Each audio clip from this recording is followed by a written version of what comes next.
Right, a huge welcome for the first time to author John Heyman with The Falsification of History and What Was the Real Truth Behind the Sinking of RMS Titanic in 1912. Taking us back 100 years to the famous Titanic disaster, which hit an iceberg and sank, right? Well, maybe it did. John covers inconsistencies with the official tale. Dear me, not that one again. Famous names in the finance world, Rothschilds, Rockefeller, JP Morgan, and possibly a business venture that didn't work out, culminating in the loss of Morgan's no-claims bonus, possibly paid for with innocent lives.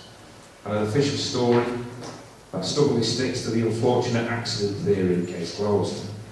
But how well does it stand up to independent scrutiny? Let's find out. Please welcome John Heyman.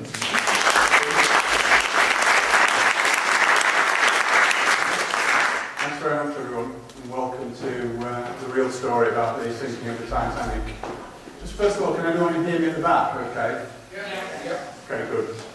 Right, what I'm going to tell you tonight is quite a complex little tale, or quite a complex large tale. So what I've tried to do, I put together a PowerPoint presentation that hopefully tries to simplify it. You must bear in mind that there are two or even three strands run concurrently through the whole story. And of necessity, I do tend to skip from one to the other and back again. And I try to make it make sense, but please bear with me if there's bits that you don't follow, because like I said, it is quite complex, but it does all come together at the end. So hopefully bear with me. And the other thing to bear in mind is that I'm not a professional speaker. I'm a writer and author, so if you're all expecting Ian R. Crane, then you might as well get your money back now. I'll do my best. Okay, so off we go. We all know what that ship is, and we've had it thrusted almost from being this high. This story has been part of our folklore for as long as anybody can remember and live in memory. So we all know what that ship is, or do we? That's actually not the Titanic. It's identical twin sister, the Olympic.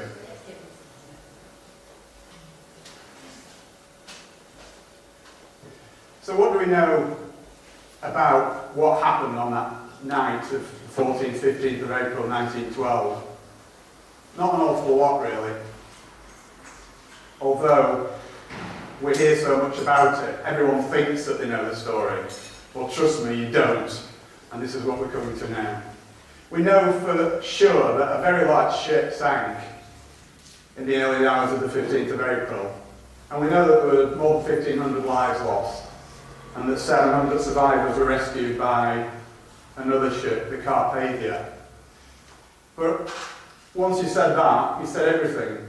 Everything else is really up for question, seriously. And I'm going to show you how that is the case. So let's start by having a fresh look at some of the facts. Moving swiftly onwards. Yeah, so to come up with the story that I've come up with, obviously it wasn't all my work, but there's a lot of my own research gone into this, and a lot of the stuff in there is stuff that is unique to me. So where did I get it from? Well, this is where I got my information from. I looked at the transcripts of both inquiries. There were two inquiries about the Titanic disaster. One was the American inquiry, one was the British. Looked at both of those. I looked at Howland and Wolff public records. Howland and Wolff was the shipyard that built the ships. Okay, various other sources, libraries, internet, blah, blah, blah. And the one thing that really struck me about it all was that there were so many unanswered questions and anomalies with the official story that made me just think that, hang on a minute, let's have a closer look at this. So what does the official story consist of? It's basically all those things. Can we all read that at the back? Is it large enough? Yeah, okay. So at the risk of just standing here and reading the slides, it's basically all propaganda from the White Star Line. Dozens and dozens of eyewitness accounts, hardly any of which agree with each other. Contemporary newspaper reports, which I'm sure some of you are aware of this phenomenon. Whenever there's a disaster that's not as it appears, the first reports that come out you never see them again, a lot of them, because they change the official story as time goes on, and some of the reports contradict the new official story, so you never get that. So by looking back at old newspaper reports, I've actually found a lot of stuff that's never mentioned and absolutely conflicts with the official story. Okay? So the inquiries were generally regarded as a whitewash. Okay? And the conclusions that they came to were so obviously incorrect as to be mind-blowing. There was also a British and US government cover-up, which again, as we go on, I'll talk more about that. And one of the things that has been responsible for the apocryphal tale about the Titanic, one of the major things that's been responsible for it, is a book, which some of you may have read, and a film, which some of you may have seen, and it was this one. I need to click on now. It's called A Night to Remember. It was written by a guy called Walter Lord. And Walter Lord, just for a bit of background on him, he was an ex-CIA agent. Now, the first thing that interested me was what on earth is an ex-CIA agent doing writing a story about a shipping disaster 40 years previously. And the conclusion that I came to on that was for the same reason that the CIA get involved in anything and everything, and that is to cover it up and obscure the truth. So the Titanic myth that we all know and love so well is a result of that book and that film. And trust me, 80% of it is utter hogwash. Right, so let's just set the scene a little bit. We have to turn back the clock a little way, first of all. A guy by the name of J.P. Morgan, John Pierpont Morgan, who was a big American financier at the turn of the 20th century, from the 19th into the 20th century. Very close links to the Rothschilds and the Rockefellers and all the usual suspects. Okay, he bought the British White Star Line, which was the line that eventually built the Titanic and the Olympic and the Britannic, the three sister ships. Okay, the British government, because it was a foreigner, they had to sanction the purchase. And they imposed certain conditions on that purchase, on that sale, which, please bear that point in mind because that will become very important a little bit later on.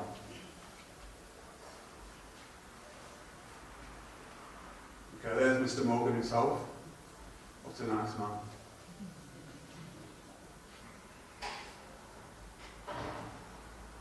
Okay, so in 1907, Morgan asked Harland and Wolff Shipyard, who almost exclusively built ships for the White Star Line, by the way, to build a new class of luxury liners, and he was going to call that the Olympic class. And work started, as it says there, in 1907 at Harland and Wolff Shipyard in Belfast. And it was going to be three ships. Firstly, the Olympic, closely followed by the Titanic and the Britannic, which came a little bit later. And these were going to be the largest moving objects that had ever been built at that time. Olympic and Titanic would be virtually identical, but significantly there were some differences. And again, we'll come on to that a little bit later as the story develops. Okay, so in 1910, this is where we swap over onto another little thread, which you're going to have to bear in mind as well as we go through it. In 1910, in what appears at first sight to be a totally unrelated incident, 7 extremely high-powered American financiers met in total secret at a place called Jekyll Island, which is off the coast of Georgia in the USA. Okay? They were the representatives of those powerful financial organisations, J.P. Morgan himself, and as I said before, the Rothschilds and the Rockefellers. Okay? It was all done in absolute secrecy, and this is documented, and the documentation is available, so this is not my speculation. No surnames were used at all. And their plan was to introduce something into the American economy called the Federal Reserve Bank. Now, I guess most people have heard of the Federal Reserve Bank. Is there anyone who doesn't know and wants me to explain what the Federal Reserve Bank is? Don't be shy. Okay. We all know what the Federal Reserve Bank is. But just in case someone's too shy to put their hands up, I'll just give you a brief picture of what the Federal Reserve Bank is. Think of it as the American version of the Bank of England. Okay, so it's the American central bank that has the responsibility for the issuance and creation of money.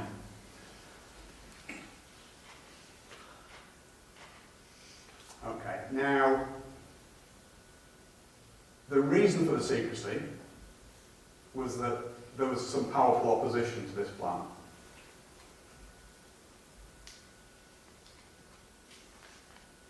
I would cover that.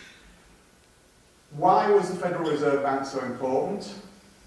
It was one of the next step in their plans for world domination, basically.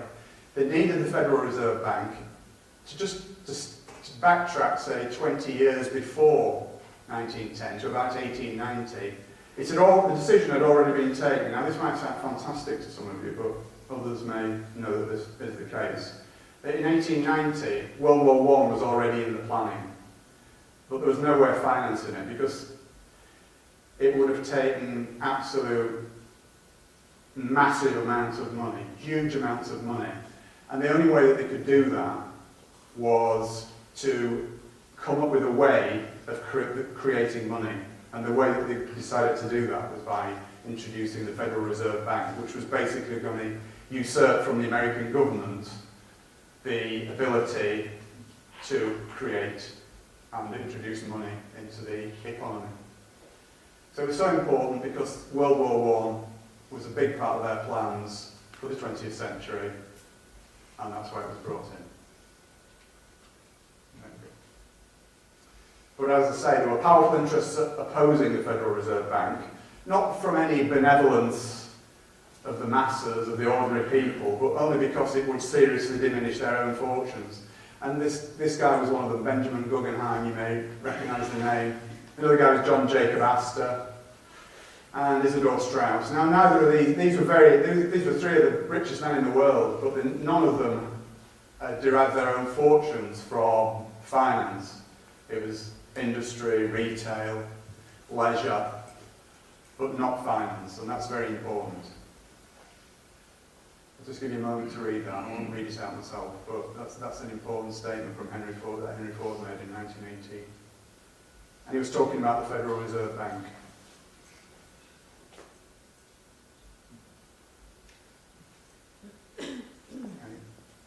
And a little bit more recently, a gentleman by the name of Benjamin Fulford, who some of you may have heard of, came out with that statement, which is what we're talking about tonight, basically. Part of what we're talking about tonight. Okay, so why were these powerful guys opposed to the Federal Reserve? Because, as I said, they knew that the Federal Reserve would undermine their own personal fortunes because they weren't going to be involved in it, basically. So it wasn't through any benevolence that they were opposing it. It was purely selfish reasons. So let's get that up front straight away. The reason that it would impact on their own personal fortunes was because when you introduce a way of creating money into the system that is not done by the government and it's done by private interests, every note that comes into circulation, and this is true of our country today even, has a portion of interest attached to it, which is owed to the bankers, right?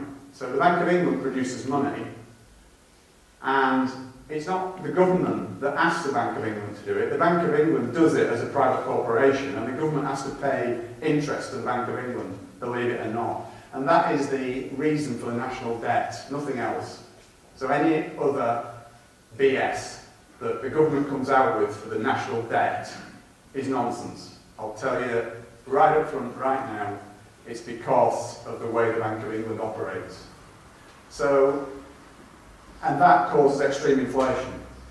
We all know that throughout our lifetimes, how much prices have gone up, how much wages have gone up, maybe not in the same proportion, but things just constantly go up. And the reason for that is not the rubbish that we're told by the media and the government, it's because the interest has to be paid to the bankers, and that's the only reason for inflation. Okay, so extreme inflation will be very dangerous to these guys who oppose the Federal Reserve, and it could even have destroyed their fortunes, so that's why they're opposed to it. Indeed, after the Titanic incident, just so happened that Mr. Morgan himself acquired their businesses anyway. So, just something to bear in mind. Okay. Morgan was also the largest shareholder in IMM, which is International Mercantile Marine, which were owners of the Californian. And for those of you who know the Titanic story, you know that the Californian was the ship that got blamed, or the captain of the ship that got blamed for the Titanic disaster. Okay, so Morgan was involved in that too. And the reason for that will become apparent as well. Okay, and IMM also owned the Lusitania, which, as it rightly says, that's another story for another time, but believe me, that isn't all it seemed as well. Okay, let's just look at the general situation surrounding Atlantic crossings in the 19th century. After all, the 1912 and 19th century had only finished 12 years previously. But it was mainly immigrants going to America. And basically, the ship owners didn't care. They were just worthless lives, these people, you know, just poor people. So they overloaded the ships, they overinsured the ships, insurance scams were absolutely rife. They didn't care. Okay, and it was also an industry that was noted for fraudulent practices. So, moving on apace. The first of the ships off the production line was the Olympic, which was, to all intents and purposes, identical to Titanic, and that was launched early 1911 and had its maiden voyage on the 14th of June that same year. Now, Olympic was not immune to little disasters itself. It had quite a few, shall we say, mishaps. On its maiden voyage, it almost sunk an American tug. Okay, but the biggie, as far as Olympic was concerned, was that in September of that same year, as it was leaving Southampton Harbour, steaming down Southampton water to head out into the Channel, it was involved in a horrendous accident with a Royal Naval cruiser called HMS Hawke. Now, that was never publicised, alright. It is available information, I'm not saying you couldn't find it out. But how many people knew that? Put your hands up that actually happened. Okay, about 6 people, fine. Okay, so, yeah, very important point. Now, the damage to Olympic was far more serious than they first thought. It limped back into Southampton Harbour for initial testing. There's HMS Hawke. That was almost a write-off as well. But Olympic went back to Southampton and they did the initial damage assessment and they found a huge hole. And by huge hole, I mean a huge hole. You'll see a picture of it in a minute. But even worse than that, there was all sorts of unseen damage as well. There were bent and broken beams, metal beams. There were thousands, hundreds of thousands of rivets that popped. Steel plates were completely ripped away. It was a mess. It was a mess. There we are.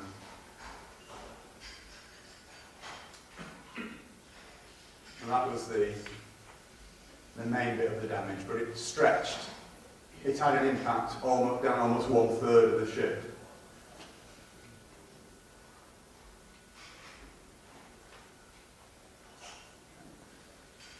Now the biggest problem that it had was it had twisted the keel of the Olympic, and this was causing a huge list of port. It was quite dramatic actually, the list of port, and again that becomes important in a little while. Even the temporary patches to get it back to Belfast, because bearing in mind in those days this was the biggest ship that had ever been built in the world. The only place where there was a dry dock big enough for it was at Belfast. So they had to patch it up at Southampton as best they could using divers to get it back to Belfast, to the dry dock. And even the patches to enable it to do that took 2 weeks. Okay, so back to the dry dock for proper damage assessment in October 1911. In the meantime, whilst all this was going on, any accident involving a Royal Navy ship, there has to be an inquiry, and that inquiry is undertaken by the Royal Navy. And of course, wouldn't you just know it, who was at fault for the accident? It was the Olympic. Now, this was pretty serious. pretty serious. The Lloyd's of London declined the insurance claim, which was an absolutely massive blow to the White Star Line. Now, it was not only liable for damage to Olympic, but it was also liable for damage to HMS Hawke, and this was going to run into many, many millions of pounds, and in those days, millions of pounds were serious money. And the upshot of it would be that had that been allowed to continue, then White Star would have been bankrupt. There's no question about that. I believe that the conclusion that the White Star Line came to was that the Olympic was absolutely irreparable because of the twisted keel, mainly. I don't know any of you seafaring people, but the twisted keel on a ship is pretty serious. So they got basically two options: scrap it, which would have definitely meant the end of the line for not only White Star, but Holland and Wolff as well, who, if you remember I said, they almost solely built ships for White Star. So if White Star went down, then so did Holland and Wolff. Obviously they went for the patch-up option. I think they were just buying time, to be honest, see what could happen. So they patched it up, and that took 7 weeks. So bear in mind that 7 weeks out of commission, it was a lot longer than 7 weeks if you take the time before it, from after the collision until the 7 weeks began, and then add tack the 7 weeks onto the end of that. It's a lot of time for a ship of that magnitude to be out of service. The speculative investment that JP Morgan and co. had put into the Olympic class meant that they needed a return on their investment really, really quickly. And not only were they having to pay for all these repairs, but they were losing the revenues that would have been generated by the Olympic traversing back and across the Atlantic, taking passengers. So it was a huge, I can't stress that enough, it was a huge financial blow to them. Okay. Now we know that steel struts were put in place to brace the keel, and I will return to that towards the end of the presentation. So just bear that one in mind as well. Okay, and also to expedite the repairs, they actually borrowed the starboard propeller from Titanic, which was not finished, but it was well underway. It was probably about 2/3 of the way built at this time. Okay, so basically they needed Titanic in service as quickly as possible, along with Olympic, to start generating revenues. Otherwise...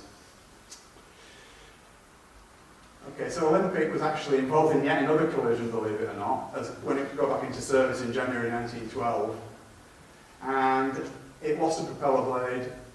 It had to get back to Southampton, and we know that there was severe vibrational damage, which obviously didn't help the cause at all. And it created enormous stress on what was an already badly damaged ship, even though it had been patched up. So back we go to Belfast again. Propeller blade replacement. Now it's interesting this, because according to Holland and Wolff records, a propeller blade usually took about 5 hours to replace. It was just a case of unscrewing bolts, big bolts, I grant you, but just a case of unscrewing bolts, and with a team of a few men, that could have been accomplished in 5 hours. It actually took 4 days. It was in dry dock for 4 days, having that propeller blade changed, which is a little bit strange, but we'll have a look at that for now. Okay. So what were they doing for 4 days? Well, strangely enough, Olympic had been launched by this time, although it wasn't finished. It was sat there in the water. And they were photographed together several times in Belfast around this time. Don't forget, this is like 3 months before Titanic's maiden voyage, and they were together. Originally, the Titanic was meant to be going out on the 20th of March, but that was put back to the 10th of April. Partly because of all the contretemps with Olympic. And there they both are, the two sisters sat together. Almost identical. Almost. Let's look at the differences. Okay. On the forward part of C deck, which is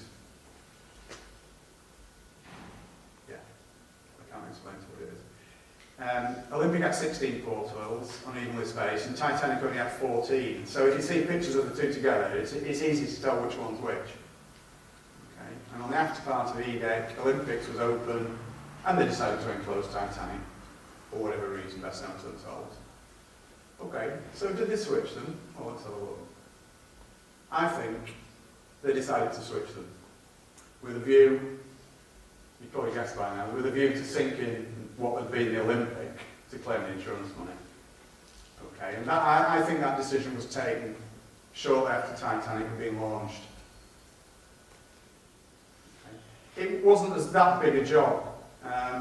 In those days of non-mass communications, there weren't hundreds of photographs, there weren't TV programmes about them, there weren't news broadcasts about them. It would have been quite simple to do. They took a hand-picked group over one weekend, and there is apocryphal evidence for this, that there are urban legends existing amongst the White Star, amongst the Harland and Wolff, the descendants of the Harland and Wolff workers from that time, that said that they'd been passed down from grandfather to father to son, that this had gone on. And that was, there was bribery and threats to families, that if anybody said what was really happening in that shipyard over that weekend, then they'd probably never work again, and that could have been a death sentence in those days. No such thing as social security. Never work again. And as I say, it would have been a reasonably simple procedure. Okay, only minor changes. They put carpets down in Titanic, which they never planned to do, and the reason they did that, I think, was to cover the scratched liner from what had been originally Olympic. Okay. They need to change the nameplates, they need to change the life belts, they need to change the lifeboats.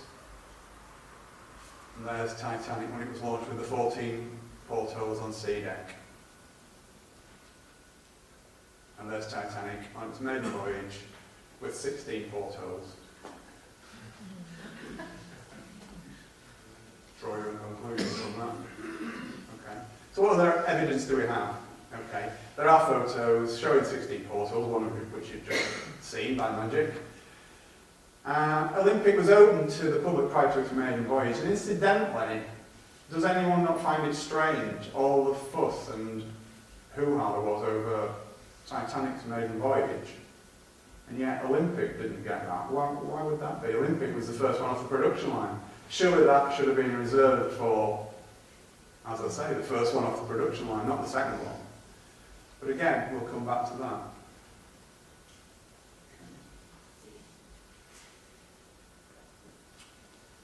Another little piece of evidence for a switch was that a guy called Lawrence Beasley, who was a second-class passenger, he reported a list of port throughout the voyage. He was a survivor, obviously, and he mentioned it to the crew or to anybody who'd listened, but of course it was ignored.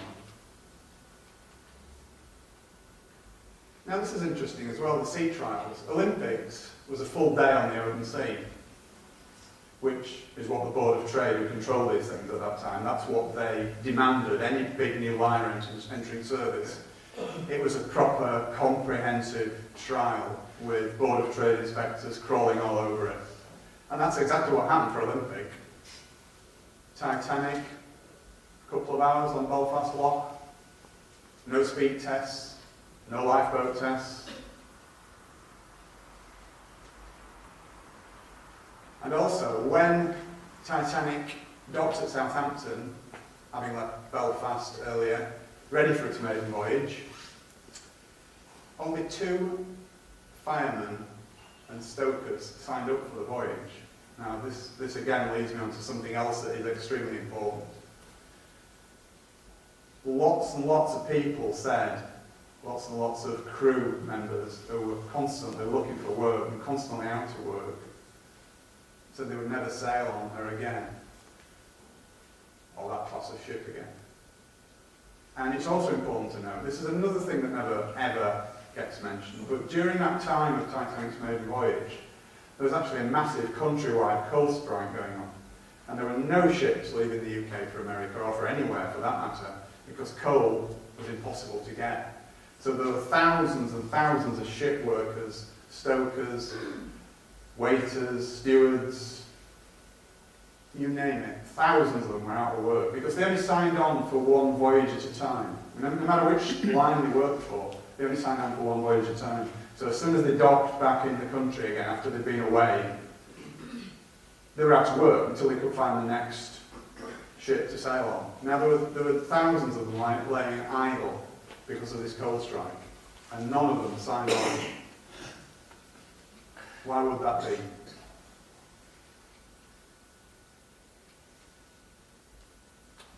So just to recap a little bit, why would they make the switch? I'm making a serious allegation here. Why would they make a switch? Well, as it says, Olympic was virtually worthless. It was uninsurable. Damage beyond economic repair, I believe. White Star Line and Harland and Wolff would have been bankrupted. So did Mr. Morgan, forever with an eye for the main chance, look at it as an opportunity to kill two birds with one stone? Because now this leads us back to the other thread, which is the Federal Reserve again. We have the opponents of the Federal Reserve, Messrs. Guggenheim, Astor and Strauss. It would have been far too dangerous to just bump them off in separate accidents. It would have just been so obvious. Who would suspect that in the aftermath of a shipping disaster of that magnitude that these people are being murdered? If they were murdered, of course. So, back to JP Morgan's kill two birds with one stone. Not only was he going to sink the Olympic disguised as the Titanic and claim his insurance money, he was also going to get rid of these guys who could have made life very, very difficult for him and his oppos and their plans for world domination. Okay. Let's take a little look at Edward Smith, the captain of Titanic, who had also been the captain of Olympic on his maiden voyage as well. And he switched Titanic for its maiden voyage. Captain Smith is generally regarded as being a hero. In all the apocryphal tales that you read about Titanic, Captain Smith, the hero that went down with his ship. He was actually, he had an appalling safety record. He was generally known as a braggart and a show-off, and he used to take great delight in throwing these huge liners around as though they were ducks in a bath, basically. He had more than several serious accidents in his career. I'll just highlight a few. He had 3 in the Olympic for a kick-off. The Republic, the Germanic, the Coptic, the Majestic. The crew were killed, and that was well covered up actually, that one. So again, I dug that out, but I only had one source for that. There's no other mention of it anywhere, the fact that crew were killed in the Majestic's accident. So he was not the guy that he's portrayed to be, shall we say. Okay, so I believe what happened was, Bruce Ismay, who was the owner of White Star Line, no, he wasn't the owner, I beg your pardon, he was the managing director of the White Star Line. He was brought into Ismay's confidence, and Ismay used his record, his appalling track record, as a lever, and virtually twisted Smith's arm to carry out this conspiracy that they'd all planned. Okay. They were told that the Californian would be standing by. This is the ship of whose captain actually got the blame for the Titanic disaster from the 2 inquiries. Okay, and basically he had to comply, but in doing so he insisted on choosing his own crew. And again, this is something that's quite interesting because it's a known documented fact, and this hasn't been covered up, this is quite true. The fact that just before the Titanic's maiden voyage, all the senior officers were swapped around. They brought in a new one and all the others went down a notch, which they weren't very happy about. But that did actually happen. Smith chose his own crew for that. There you go. Pecking order of his existing officers was affected. Now, there are several puzzling facts about this. Again, as I've already alluded to, despite the coal strike that was going on, they still had difficulty finding crew. What did these people know, these thousands out of work? there was all sorts of rumours going around amongst the crew members of all the different ships that there's not all was well with Titanic. Chief Officer Wilde, who was the guy immediately below Captain Smith in the pecking order, he actually wrote a letter to his sister just before Titanic embarked from Southampton. And in that letter he said, "I still don't like this ship. Still don't like this ship." It was the first time he'd been on it, allegedly. Olympics maiden voyage had been absolutely fully subscribed. Titanic was just over half full. First class passengers wanted to transfer to Titanic when they found that it was actually going to make the voyage even despite the coal strike. They only offered them second class cabins, and I believe that was done to put them off, because if Titanic had been full, and given the fact that they knew that they were going to sink the thing, they wouldn't have been able to save as many lives as they thought they were going to be able to. So I believe that was the reason for that. Okay? And even more,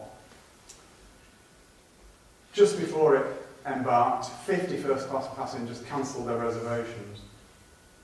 These were friends and colleagues of J.P. Morgan. This is all documented. J.P. Morgan just didn't turn up. He was supposed to be on the main voyage. He wasn't on it. And he actually rang from France and ordered some priceless bronzes that he was going to transport back to his home in America, and had them removed from the ship at the last minute. He said that he was ill. That's why he couldn't make the voyage. But he was seen 2 days later, in perfect health, at a French seaside resort with his mistress. And Florence Ismay, the wife of Bruce Ismay, the managing director of the White Star Line, she was originally going on the voyage with her husband, but again at the last minute she cancelled. She said that she was ill, but she was seen later that week in Ireland with her family on a touring holiday.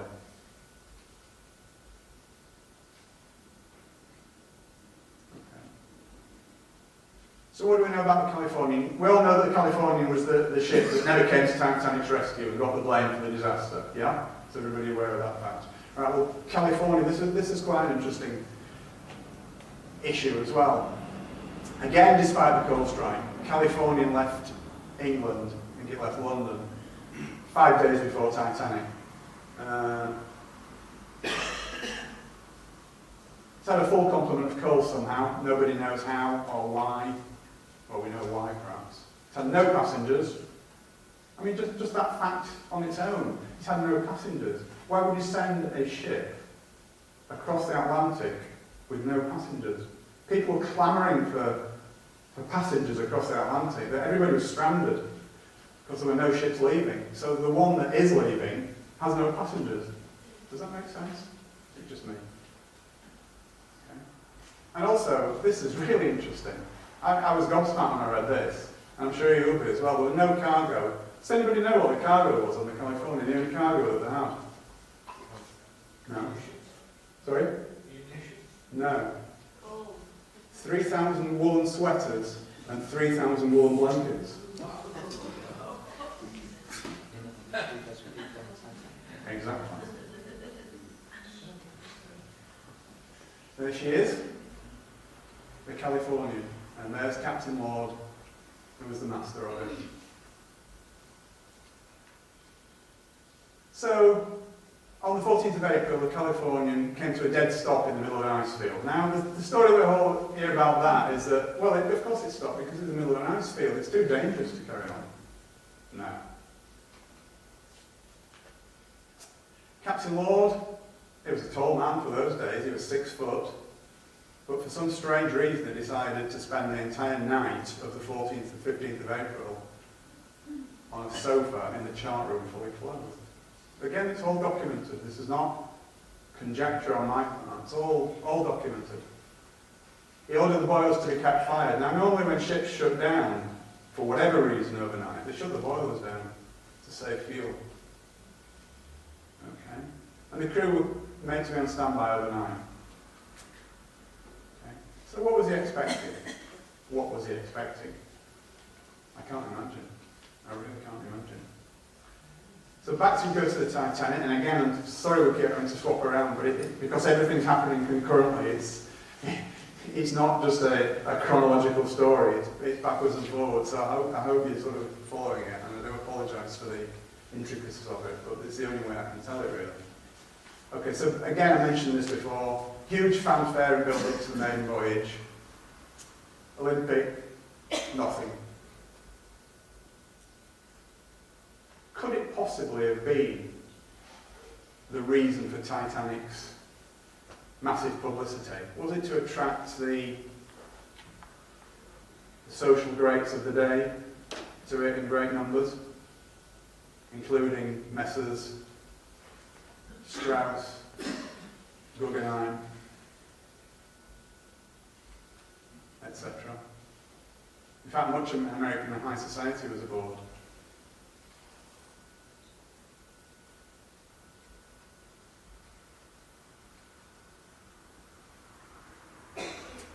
Okay, so let's move on now to Titanic, the maiden voyage. She set off from Southampton on the 10th of April.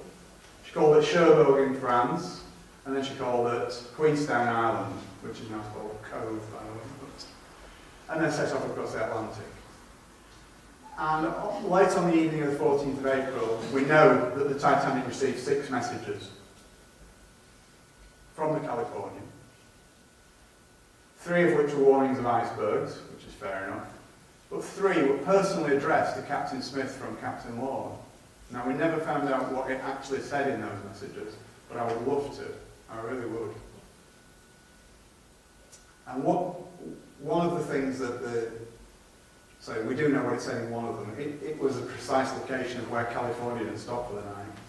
And why would he do that? Why, can we just think about that with the benefit of hindsight, if you like, on what we now know about what was going on? Why would he tell him exactly where California had stopped for the night? What was the point of that? They weren't even part of the same shipping line.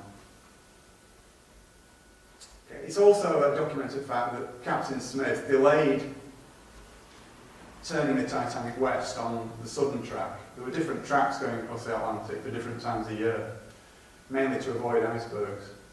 But he delayed it for 10 miles, which actually put Titanic directly into the ice field. Was that a coincidence? I don't. But again, this is something that did come out. This is something that is prevalent in stories like this. We know that for a fact that the radio operators were busy with passenger messages, so they weren't really taking an awful lot of notice of other ships and their wireless traffic at all. So everything was concerned with getting the first class passengers messages to their family and friends in America who were probably waiting for them at the quayside. Okay, so according to them, they didn't receive the Californians' last messages. So again, draw your own conclusions. Now, we know that there are several other ships in that ice field in exactly that same region that night. And they were all travelling at full speed, so why was the Californian stopped? It stopped and closed down for the night. And we're told, as I said before, that this is because you cannot run at full speed through an ice field. But that is just hogwash, and I'll come on to that a little bit later. This was Titanic's route from Queenstown across to New York. You can just see the edge of the ice field there. It doesn't show very well on the slide, but it's there. And it's just there where Smith turned into the ice field. And that's where the accident took place. If it was an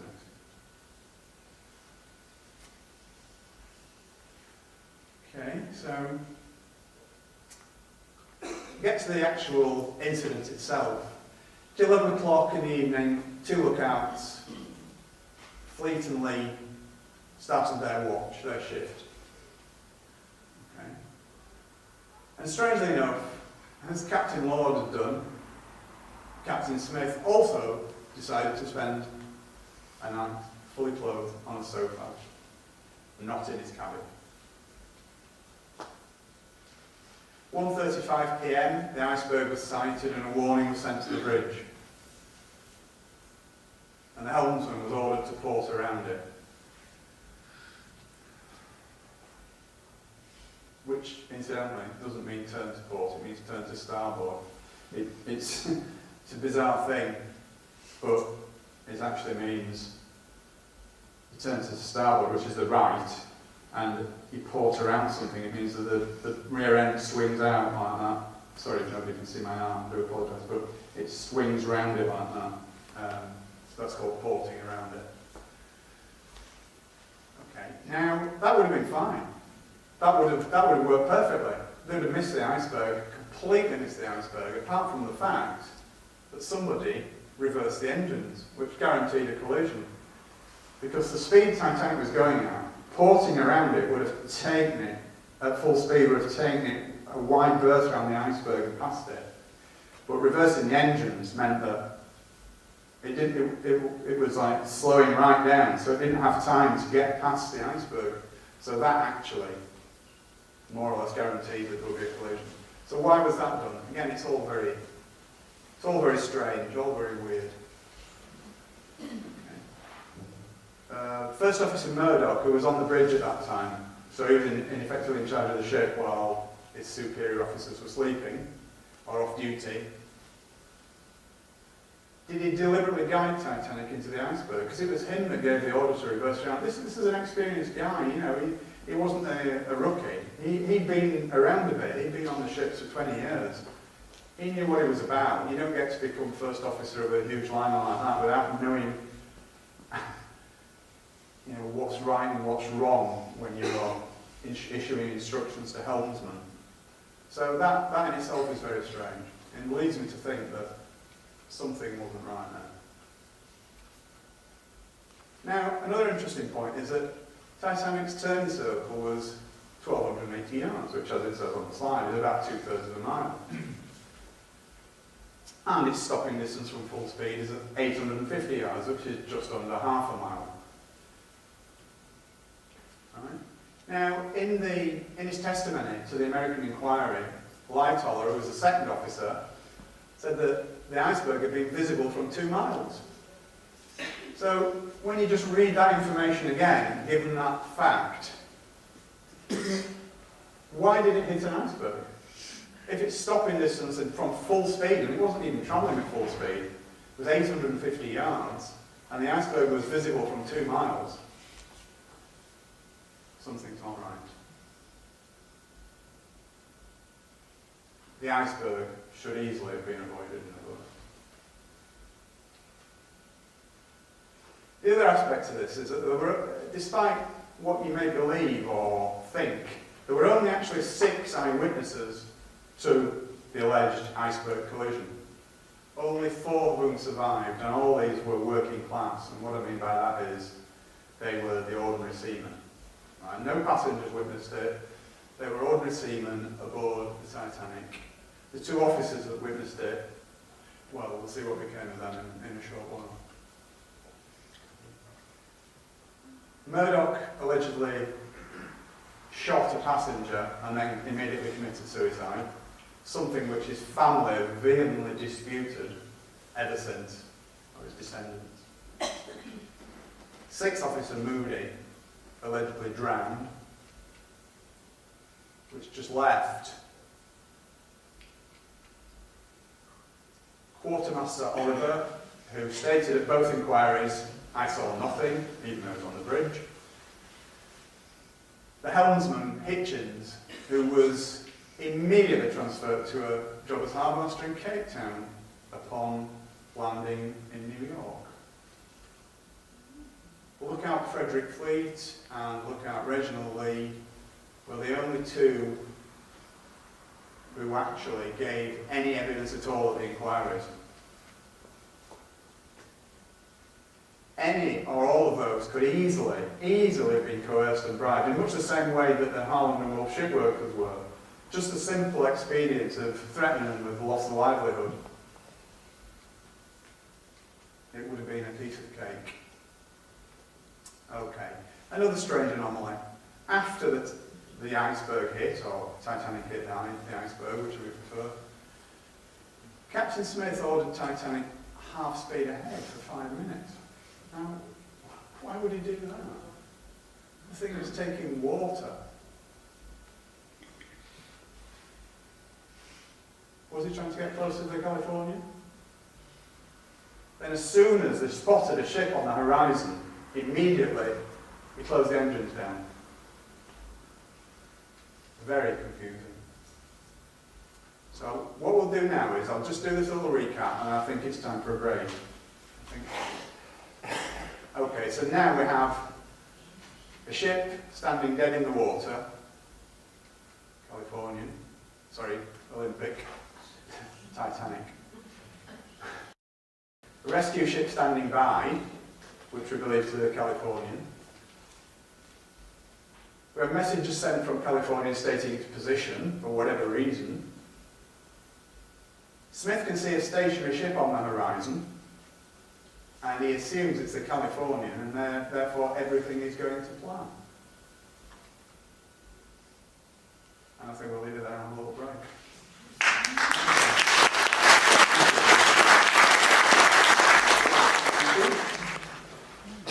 Where were we? Let's go back a sec. We'll just give you a couple of seconds to read that. That's where we were. Okay, so the bottom line is Smith sees a stationary ship, and he assumes it's the Californian, and everything's going to plan. So, the rockets are launched.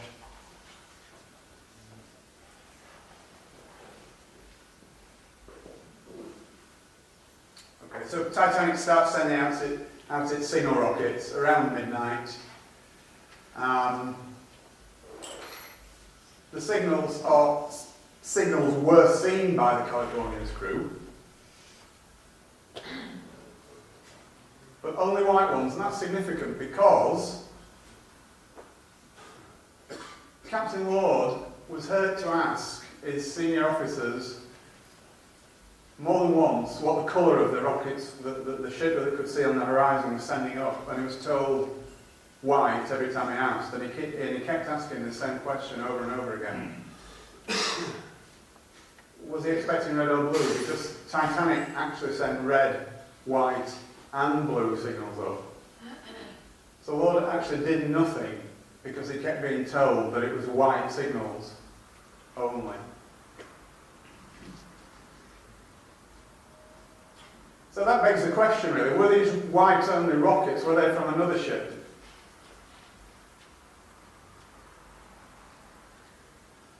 Now, I'm not sure how clear that is, but here's the Californian, okay, and here's the reported position of Titanic, the red boat, but here was the actual position of Titanic. And in between the Californian and the Titanic, again, this is something that is not reported widely, there was a smaller ship called Samson. Obviously that's a little bit exaggerated, but you can see the effect of the curvature of the Earth. Because of the distance between the Californian and the Titanic, which was actually 19 miles, although according to Titanic's reported position it was only 11 miles, the curvature of the Earth was actually obliterating Titanic, as you can see from the diagram. However, Samson, significantly, was visible. Now, the Samson, what was all that about? I hear you ask. Right, well, the Samson was actually an illegal seal fishing boat. And it was discovered much later, after the event, that it was actually in that vicinity sending up white rocket signals only. Now, why was it sending up white rocket signals? Rather a strange thing to do if it wasn't in distress. But as a seal fishing boat, it was actually culling the seals from all the ice flows around in the ice field. And it was recalling its small rowboats that it sent out to the various little icebergs, growlers and ice flows that were around there. And it was calling them back in. And to do that, it was sending up white rocket signals. And how do we know that this was the case? Well, first of all, the captain admitted it after the event, long after the event, and he also said that he'd seen coloured rockets from the other direction, in other words, in the direction from where Titanic was.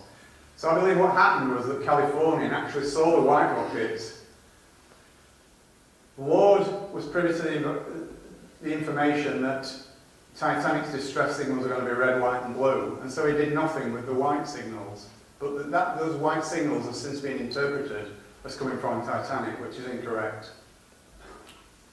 Obviously the captain of the Samson never came forward because what he was doing was highly illegal. Titanic sent up 22 multicoloured rockets, and according to Captain Lord, they only ever saw white ones.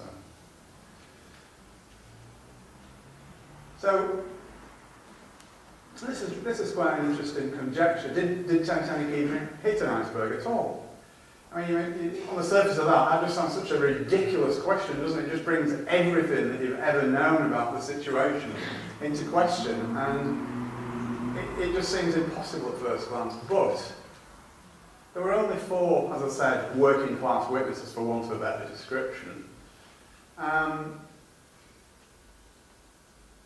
And one of those, Fleet, the lookout, he completely refused to answer questions.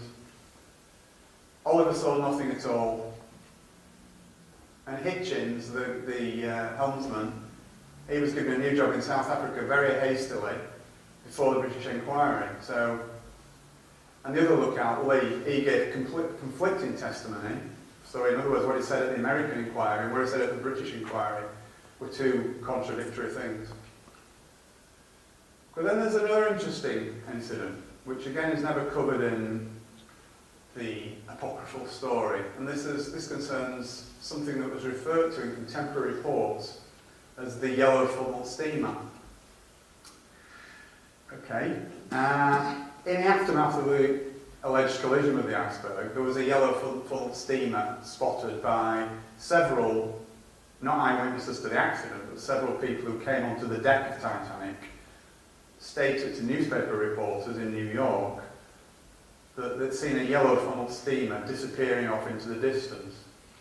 And also, there was a lifeboat floating nearby when the Carpathia picked up the survivors. It was definitely not from Titanic because it was a different colour and a different design. And furthermore, all the ice on the deck, I mean, again, there's lots and lots of eyewitnesses reports about the deck being covered with large chunks of ice. Fine. Everybody assumes that that's from an iceberg, but it was an extremely cold night. And there was literally hundreds and hundreds of yards of rigging on Titanic. The wireless masts were just, in effect, like rigging going from one end of the ship to the other. And they would have been at 28 degrees Fahrenheit, which is what the temperature was at the time. They would have been absolutely liberally coated with ice. Any collision at all would have shaken loose literally tons of ice from not just the rigging, but from the masts and all the different cabins and structures on the deck. So it's quite feasible that even if it didn't hit an iceberg, there could be copious amounts of ice skating around the deck. So was the yellow funnel steamer perchance an icebreaker that did the disastrous damage to Titanic?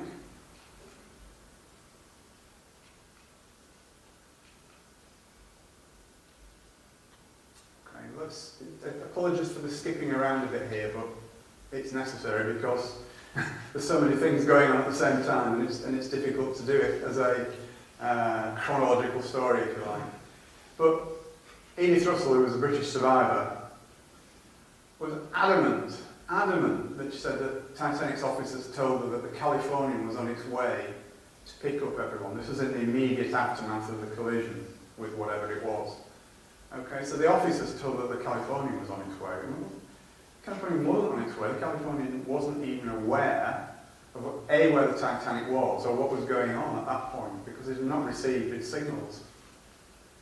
So how did the officers know?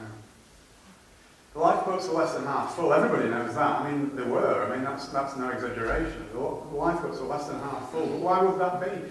What on earth would possess officers, experienced officers, to actually send out lifeboats half full? Well, we hear all sorts of stories about how that was, but to be frank, none of them stand up to close scrutiny. I believe that the reason that the lifeboats were sent out half full was that Captain Smith knew that the Californian was standing by, and he ordered the lifeboats sent out half full. He thought the Californian was closing on the Titanic, so the lifeboats were sent out with the intention of bringing them back again to ferry everybody else off as well.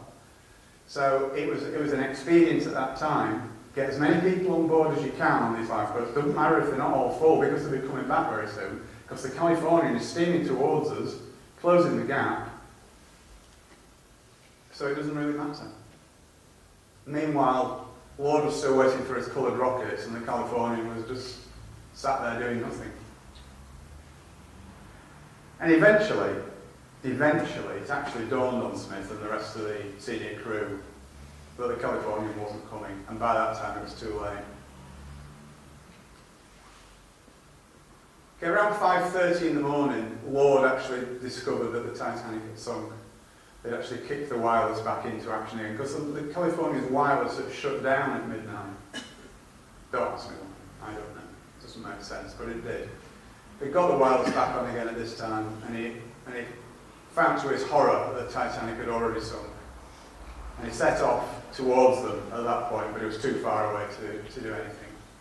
And at that same time, Carpathia was just actually reaching the lifeboats from Titanic that were all, by this time, tied together and floating along, being rowed along in convoy. Okay.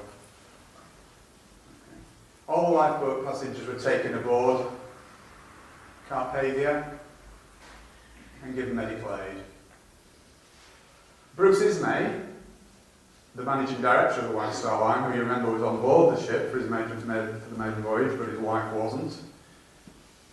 He was allegedly in complete and utter shock, distress. He was taken to the doctor's cabin and sedated, but that's contradicted by the fact that at around that time he also sent 3 messages around 10 minutes apart to the White Star officers in New York.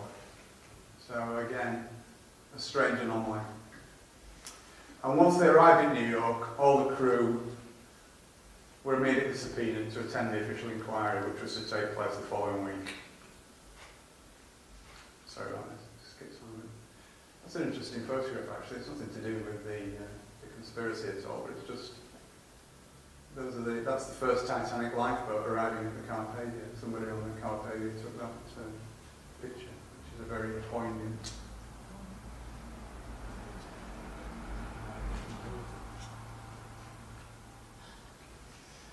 Well, let's move on to inquiries now, because again, these were generally regarded as being complete whitewashers, both of them. We'll cover the American one first. Incredibly, the witnesses that were called were restricted to only answering questions that they were asked without elaboration.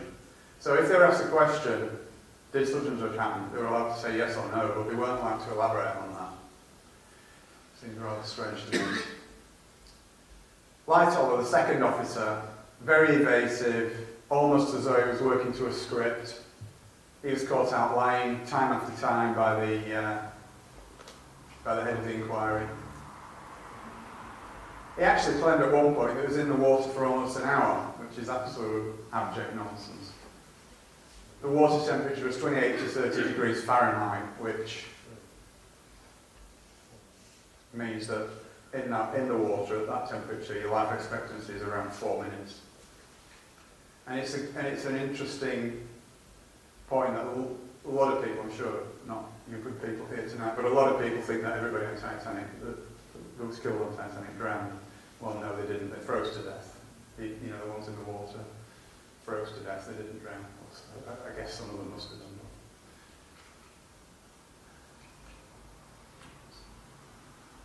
that. Lightoller referred to the inquiry as a complete farce, and he wasn't wrong.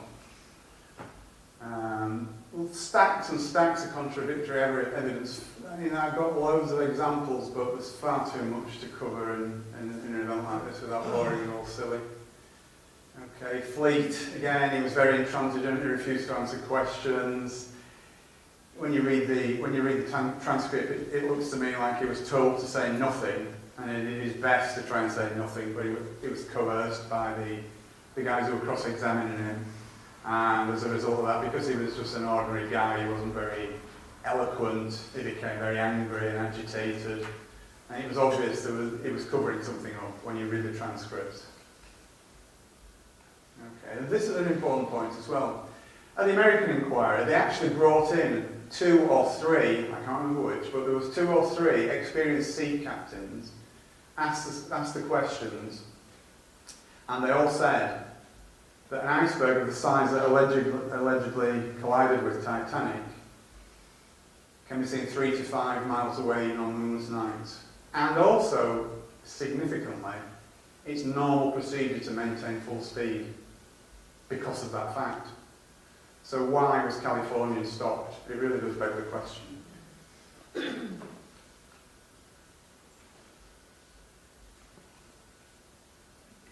Okay, so a couple of weeks after the event, the surviving crew members docked at Plymouth Harbour in Devon, and they were immediately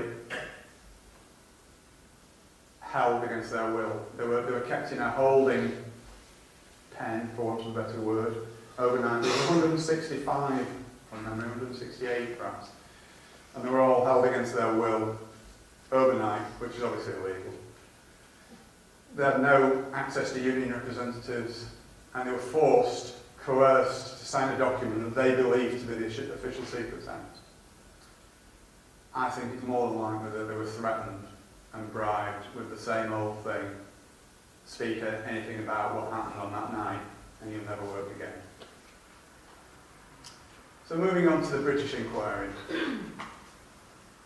This was conducted under the auspices of the Board of Trade. The Board of Trade was the organisation that used to oversee anything that went on at sea. And it was the Board of Trade, for example, that set rules about the numbers of lifeboats that ships could carry. They did the inspections of ships that were meant to be seaworthy, etc. So it was done under the auspices of the Board of Trade, chaired by a guy called Lord Mersey, who was an interesting character actually, because Lord Mersey had been wheeled in on several occasions before, where there was sort of dodgy circumstances about ships being sunk, strange accidents, insurance scams, and he'd been used by the British government on more than one occasion prior to the Titanic inquiry. So he was quite a colourful character, was Lord Mersey. Okay, and it's interesting as well that the large loss of life was partly obviously, not wholly because of the conspiracy, but partly due to the inadequate Board of Trade lifeboat regulations, which said that they only needed to carry enough lifeboats for half the passengers in effect. So it was very extremely unlikely that any inquiry conducted by that Board of Trade would be anything approaching impartial, because it had to protect itself. Same old thing, isn't it? You know, we know the drill, we know the MO. And it was at the drill hall in London where the acoustics were so poor that neither spectators or press could accurately follow proceedings, so they couldn't really understand what was going on. And again, I believe it was all part of the same whitewash. Both inquiries, in fact, were regarded as a whitewash at the time. If you read contemporary newspaper reports, even the newspapers of the time were very pro-establishment, with making statements like whitewash and things like that. So, and interesting as well, Harold Sanderson, who was one of the directors of the White Star Line at the time, under his cross-examination, he referred to the Titanic as the Olympic all the time. On at least 12 occasions, I counted, in his testimony, he called the Titanic the Olympic, which might be just an accident, but and there's Lord Mersey, a pillar of the establishment, and that's an actual photograph of the inquiry at the drill hall at the time. Okay, so yeah, it was a whitewash. The British inquiry found that Captain Smith wasn't to blame. The lookouts weren't to blame. The design and construction of Titanic wasn't to blame. The officers and crew of Titanic weren't to blame. The White Star Line wasn't to blame. It was Captain Lord's fault. Obvious, really, isn't it? So poor old Lord was the scapegoat. Although I'm sure he was in on the plot, it was a bit rich to actually pin the entire blame on him. And unfortunately, that's what history has done. History tells us that Captain Lord was the villain of the piece. Okay, Mersey deliberately steered the evidence that way. Anything that was said that pushed the blame in any other direction, he shouted it down, he changed the subject, he moved them on. Yeah, ignored or shouted down any other version.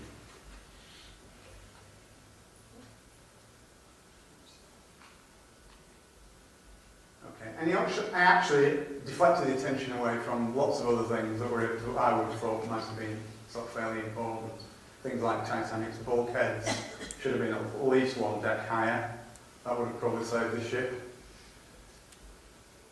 And the fact that the Board of Trade, if you remember right at the beginning of the presentation, I told you about the sea trials. They signed the Titanic off after about an hour and 40 minutes of sea trial on Belfast Lock.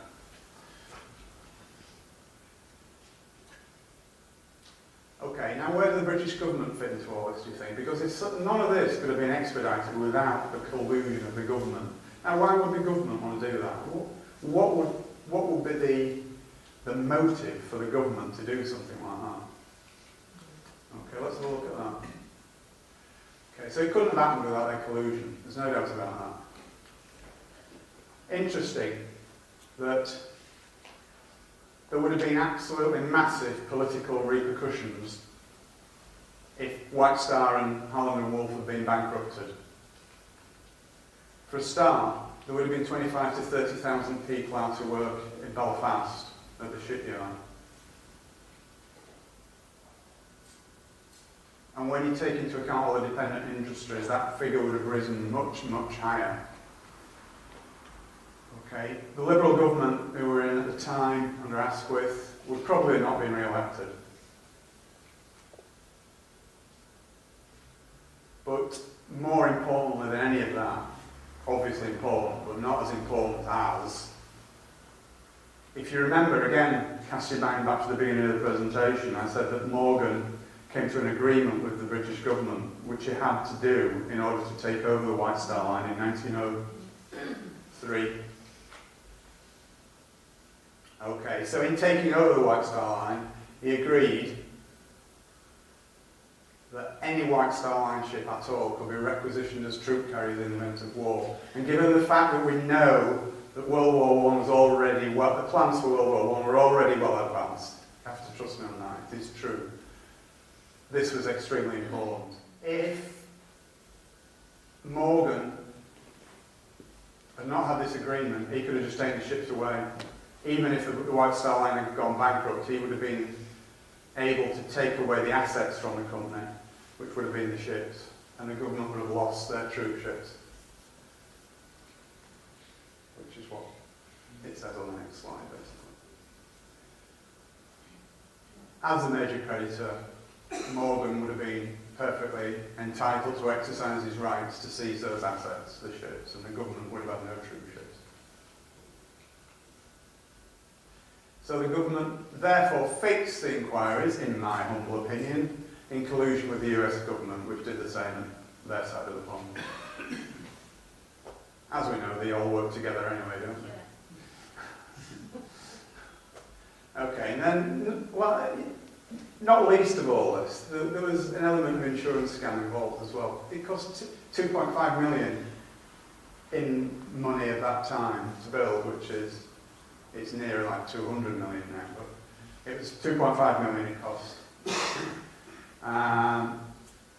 The damaged Olympic would have been insurable for much, much less if it had ever managed to sail more than halfway across the Atlantic again. And it was a fact that White Star Line normally insured its ships for about 75% of the value. So even if Olympic, sorry about that. So even if Olympic had been, even if they'd been able to claim insurance on the Olympic, it would have been around 1.8 million I'll say the Olympic Titanic, take your pick which one it is. In fact, the insurance on the Titanic was up the week before the main voyage to £3.2 million, which was a nice little killing for Morgan. Okay, now we're getting towards the end now, you'll be pleased to hear. But this is very, very interesting. Okay, as we all know, the wreck was discovered in, I think it was actually 1985, that's incorrect. I think it was discovered in 85 by Robert Ballard and a French underwater diving team.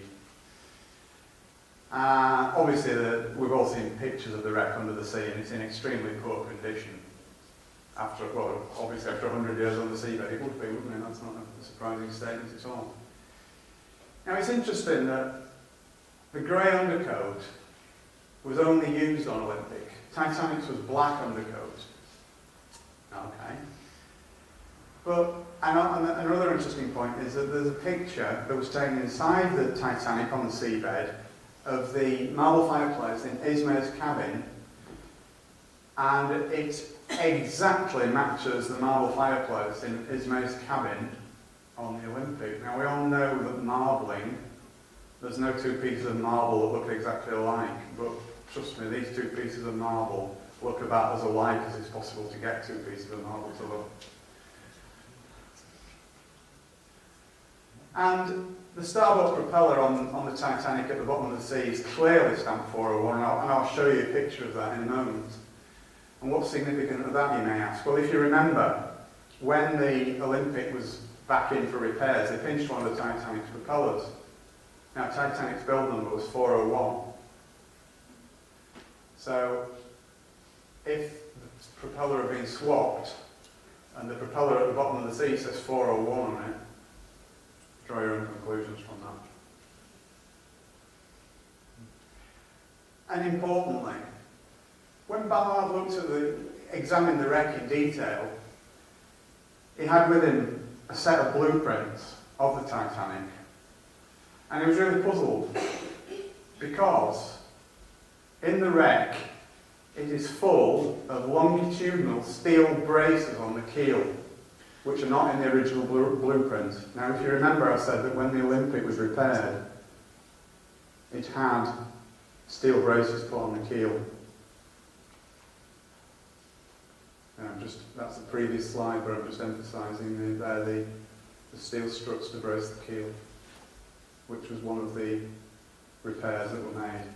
Remember that these braces did not appear on Titanic's blueprint.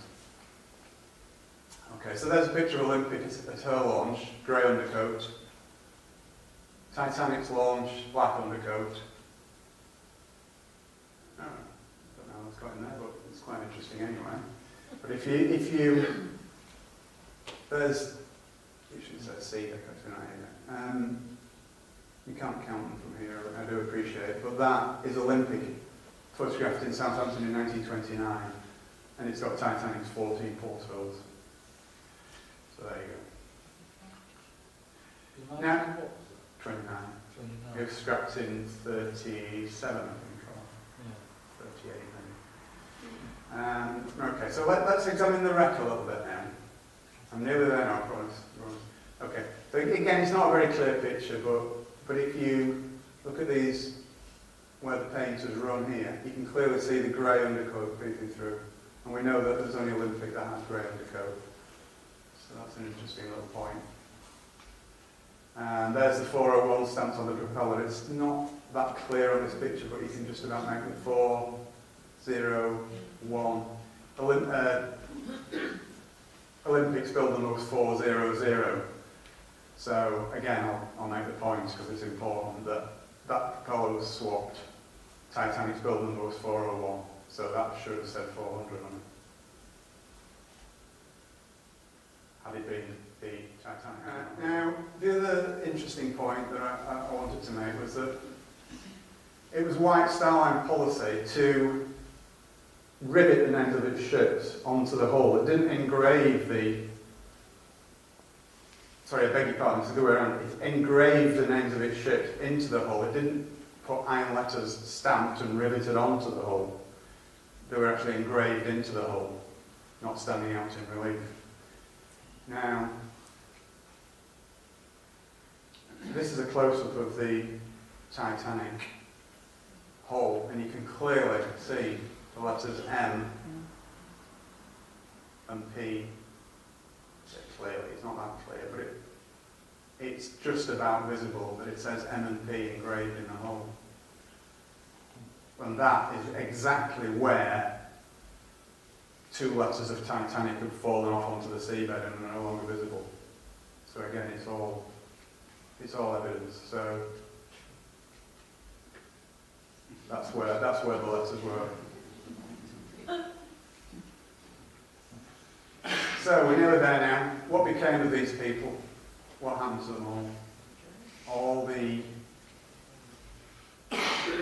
major players in this little conspiracy of mine. They all died on board Titanic, but significantly, and I believe this is significant, none of the contemporary reports, none of them even attempted to escape, as far as we know, which I find a little bit strange. At least one of them should have. But nobody ever saw them. Nobody saw them afterwards. They all sort of died quietly and just disappeared. What became of the Olympic on the Titanic, whichever one you believe it is? It successfully plied its trade across the Atlantic for another 25 years or so. What happened to the insurance claim? Well, Lloyd's of London immediately paid out the full 3.2 million, and that, just by coincidence, secured the future of both White Star Line and Holland and Wolff. And also what became of the plans for the setting up of the huge scam that was the Federal Reserve Bank. Well, the Federal Reserve Bill was passed without serious opposition. You'll all be absolutely gobsmacked to hear. On the 23rd of December 1913, when 9/10 of Congress had gone home for the Christmas holidays, it was introduced early that afternoon, and it was about that thick apparently. So no one had had time to even read it, let alone digest its implications. Okay. And as I sort of mentioned earlier on, it's the beginning of the American national debt, just like the British national debt began with the Bank of England in 1694.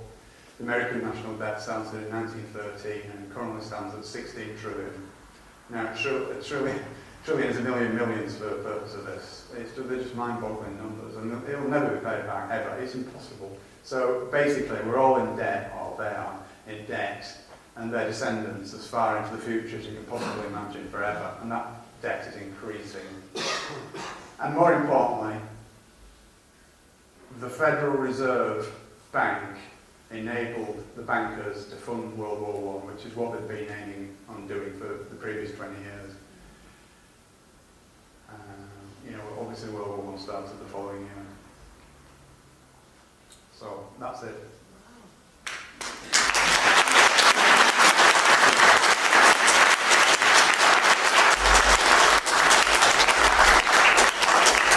Some of it may be a little bit of a stretch, some of it might be a bit tenuous, but... Which person was it stated about the leadership? He's managing director of White Star Line. He survived. He survived, yeah. He got to the life, so... Right. Do you know if the damage from the iceberg was anywhere near the massive damage to the Olympic in that explosion? No, apparently all that bit of the ship is covered up. I know it's a good question actually, but no, that bit of the ship is covered up, so you can't. There's no evidence for that really. But interestingly enough, there is a picture, which I've not managed to get into the presentation, but there is a picture available on the internet of the Titanic leaving Southampton Harbour on its maiden voyage, and you can see there's a patch in the hull. You can't actually see a patch in the hull. They're slightly different coloured plates. Yeah, it could be just coincidence, bad photography or whatever. But, They declared it really site the Titanic national sort of monument thing, haven't they? So that you're not down on it or... That's right. It's you can go and have a look. it's regarded as a grave, isn't it? Yeah. Yeah. Do you think this had anything to do with why the Americans didn't enter the war right at the very beginning regarding all the expansion? It's an interesting question, and I've not really given that any thought, but So think it's funny, it's like 2 or 3 years after the First World War Yeah, started. yeah, but don't forget that even though it was in America, the Federal Reserve, I mean, these people transcend all countries. They're not just Americans. These people, if you follow the pyramids to the very top, they don't have any countries at all. It's just a free-for-all across all nations. You know, you could argue that all nations had only been created anyway to create an illusion that we live under, that things are as they are. But these people know no country boundaries. The countries don't matter to them at all. So I wouldn't attach to them. For people that can question the fact that powers that be would massacre thousands of people just to get part of their globalist plan. Yeah. You have to look at 9/11, 7/7, exactly the same scenario. So you just treat it as capital. Absolutely, you don't care. But interestingly, to go back to the time period when this happened, chivalry was dictated that it was women and children first. Yes. And yet Ismay got off, and the industrialists that could have put a stop to the Federal Reserve got off the arm. Yes, exactly. Ismay lived in shame for the rest of his life over what he did, because he actually he got into a lifeboat against orders from the crew, because obviously, even though he was the managing director of the White Star Line, it was the crew that were in charge, basically. He had to do what they said, because, you know, when they're at sea, they were his boss, not the other way around. And they actually said, no, you can't go in. And he just got in. And he lived in shame for the rest of his life, and he died in the late 1920s, I think it was. But he immediately resigned from the White Star Line as soon as he got back to England.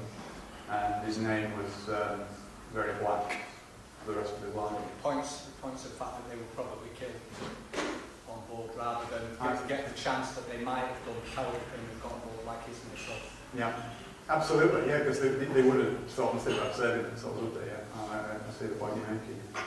Can I ask, you know, the sequel that you said of Samson that was in the way so Yes. the ship didn't see the flags from the Titanic? Was Yes. that put there on purpose? I don't think so, no. I think that was just... all that planning there as the idiot got in the way? Exactly, yeah, I think it was it's just one of those things that happen, isn't it? That just seems so silly to have gone to all those lengths and Yeah. then somebody just got in the way. I mean, you know, I don't claim for 1 minute that this is absolutely exactly what happened. I'm just putting this forward as a hypothesis. But a lot of the stuff I have actually, you know, I've not made anything up, put it that way. But what I have done is build a story around the stuff that I have found out, if you understand what I'm saying. So I'm not saying that my story is absolutely 100% correct, but what I am saying is everything that I've researched and found out is 100% So maybe correct. someone else on the boat that discovered Sorry, just move over here, I can't see for that one. the three Pastor Strauss and Guggenheimer. What happened to them, do you think? Do you reckon there's something- I think they were murdered. I absolutely think they were murdered, and the ship sinking was just a cover for that. How did they get them on the boat? Did somebody give them the tickets? Because that's a bit of a coincidence. No, but this is what I was saying about the maiden voyage of Titanic. It was made out to be this great thing, and anybody who is anybody is going to be on there, you know. Right. So that's why it was all hyped up to get people like that. They probably had an invite, but I think they paid for their own passages. I'm pretty sure they did. Yeah. Do you reckon somebody with an agent was on there that... I would say it's absolutely almost certain. Yeah. Yeah. See, it's interesting when you read the thing at the back of the book about all the people who were on board, Yeah. how fruitless some of these lives were when you consider that when you did all the survivors, it was all Lord such and such a person and manservant all the way down. Oh yeah. Yet you got Absolutely. probably 70% of them were not even working class, were they? That's right. Yeah, no, very, very few working class people actually survived. You know, it was very top heavy towards first class, Yeah. and second class a little bit more, but third class, but not as much as first. You know what I mean? Hi. Can you just enlarge a couple of sentences on your comment that they were planning the First World War? Yes. 1890. It's a very big picture.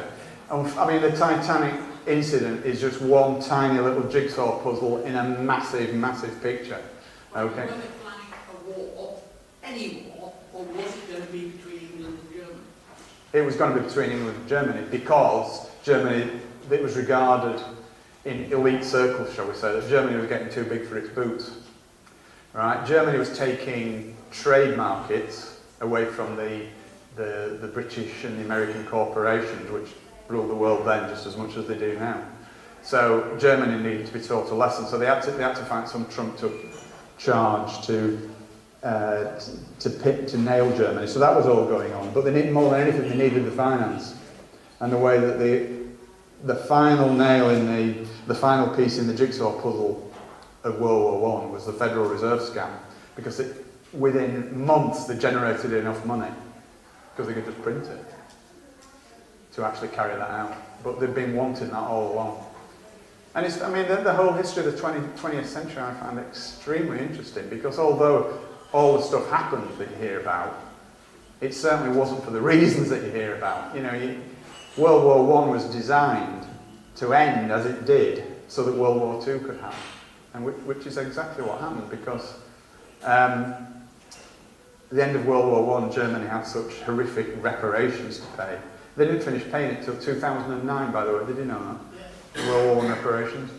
That they knew it would cause extreme austerity in Germany and extreme, shall we say, the big extreme parties such as the Nazis that would come to power, and they actually funded, it was the Americans that funded the Nazis anyway, because it was all part of the same master plan. They don't leave anything to chance, these people. I know it sounds fantastic to anybody who's not come across these ideas before, but I've been researching this stuff for like 10 years or more, and that's what I do. I don't have a job. I'm a full-time researcher and author now, and honestly, when you scratch just a little bit below the surface, the world is not at all like you imagine it to be.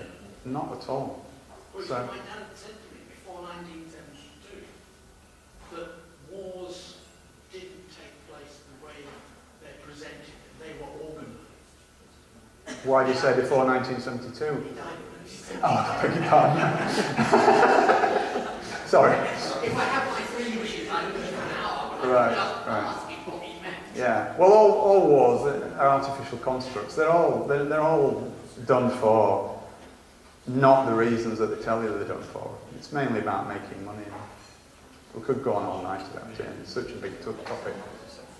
What's your take on what is going on at the moment? This austerity and crashes and Greece and so forth. Have you got any theories about that? Oh yes. How long have you got?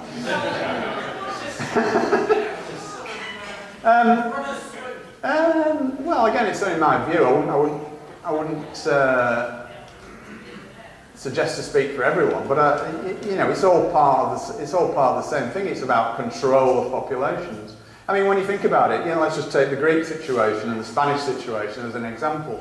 Who does Greece owe all this money to? Owes it to the EU? Who does Spain owe it all to? Owes it all to the EU. Every nation is in debt to the EU or to other countries in the EU. Why not just say, all right, well, that debt pays off that debt pays off that debt. It's all artificial constructs. They do it to keep us all in a state of fear and poverty, because that's the only way they can control us. That's the only way 10,000 people can control 7 billion people. And it's all part of that bigger picture. And again, it's not the sort of thing that you can just address in a 2-minute soundbite, if you know what I mean. It's a much bigger picture, and there's a lot more to it. I mean, it's just staggering in its complexities. You can't put it all down to the central banking cartel. Yeah, it's them that I don't know if you heard what he said, but he said that you can put it all down to the central banking cartel, and that's what the Federal Reserve was about. Everything is down to them. These people own the earth, yeah? They own the earth, they own governments, they own corporations. If you follow any pyramid to the top in society, they're there. And they control all governments, everything. They're all puppets dancing to the tune of these people, these bankers who own the earth. I know it's a difficult concept to get your head around if you've never sort of encountered anything like that before, but it is the case. Yes, sir. Well, that bankers scams are all bluff because they create money out of nothing. And absolutely. It's the prerogative of the country to produce its own money. That's self-evident. Absolutely. And they ought to just call the bluff. Well, if the British government, or if any government, created its own money, we wouldn't have a national debt. There wouldn't be a national debt. Well, he doesn't have to borrow money. Exactly. The national bank is control. Absolutely, absolutely. Well, there's Japanese are supposed to be borrowing 700 million Japanese to build a nuclear power station. Yeah. Well, if we accept that, they'll owe 700 million worth of Britain. But if the government that created 200 million to build a power station, that will contribute to the wealth of the nation, Yeah. and we get all the benefit and we own it. So this Japanese law investment that's coming supposedly from Japan, it just not stopping it, it's nothing. Yeah. They create out of nothing, and it becomes money when we accept it as money. Yeah, exactly, yeah. So we just produce our own money. It's just another tiny little strand in the whole spider's web is going on. Yeah, absolutely. So there was a story that it might have been some by a torpedo. Because you did mention another ship there. It could have been, yeah. Yeah, I mean, it was just my presumption that it might have been an icebreaker. It could have been a torpedo for all I know, yeah. Have you ever heard the idea? I've read it. No. One thing I didn't mention in the presentation was, and perhaps I ought to, is that the actual hole in the side of Titanic was very strange. It was a very strange shape.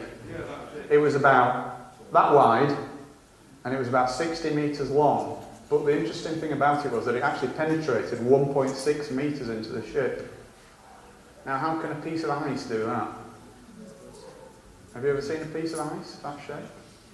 That's 1.6 metres long and only that wide, and yet can break through steel. So what are you actually saying?